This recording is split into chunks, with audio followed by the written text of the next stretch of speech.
2026 বিশ্বকাপের প্রস্তুতির অংশ হিসেবে এশিয়া ও আফ্রিকার 3 দেশে 4টি আন্তর্জাতিক প্রীতি ম্যাচ খেলবে বর্তমান চ্যাম্পিয়ন আর্জেন্টিনা।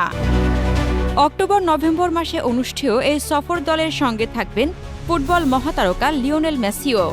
আর্জেন্টিনার ক্রীড়া দৈনিক ওলে এবং টেলিভিশন চ্যানেল টিওয়াইসি স্পোর্টস জানিয়েছে, অক্টোবরের ফিফা উইন্ডোতে চীন সফর করবে আর্জেন্টিনা। সেখানে তারা 2টি ম্যাচ খেলবে। এরপর নভেম্বরে দলটি যাবে আফ্রিকার মধ্যাঞ্চলের দেশ অ্যাঙ্গোলায়।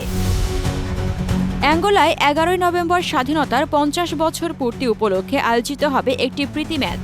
এই উপলক্ষে আর্জেন্টিনা ও অ্যাঙ্গোলার ফুটবল ফেডারেশনের মধ্যে ইতিমধ্যে সফল বৈঠক হয়েছে। অ্যাঙ্গোলার ফুটবল ফেডারেশন জানিয়েছে, আর্জেন্টিনার এএফএ সভাপতি ক্লদিও তাপিয়ার সঙ্গে বৈঠকে সরাসরি লিওনেল মেসির সঙ্গেও ফোনে কথা হয়েছে। মেসি নিজে 2006 সালে অ্যাঙ্গোলার বিপক্ষে আর্জেন্টিনার এক প্রীতি ম্যাচের স্মৃতি রোমন্থন করেন।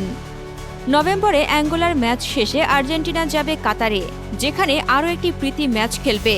এখনও চীন, অ্যাঙ্গোলা ও কাতারে তাদের প্রতিপক্ষ নির্ধারিত হয়নি। তবে সম্ভাব্য প্রতিপক্ষ হিসেবে আমন্ত্রণ জানানো হতে পারে অন্য আরও কিছু দেশকে। 2026 বিশ্বকাপের দক্ষিণ আমেরিকা অঞ্চলের বাছাই পর্বে এখন পর্যন্ত দারুণ ফর্মে রয়েছে আর্জেন্টিনা। ব্রাজিলকে 4-1 গোলে উড়িয়ে দিয়ে তারা ইতিমধ্যে মূল পর্বে জায়গা করে নিয়েছে, তাও আবার 5টি ম্যাচ হাতে রেখেই। তবে বাকি সময়টা একেবারে মাঠের বাইরে বসে থাকতে চাইছে না কোচ লিওনেল স্কলনির দল। খেলোয়াড়দের ম্যাচ ফিটনেস ধরে রাখতে নতুন এই মিশন তাদের।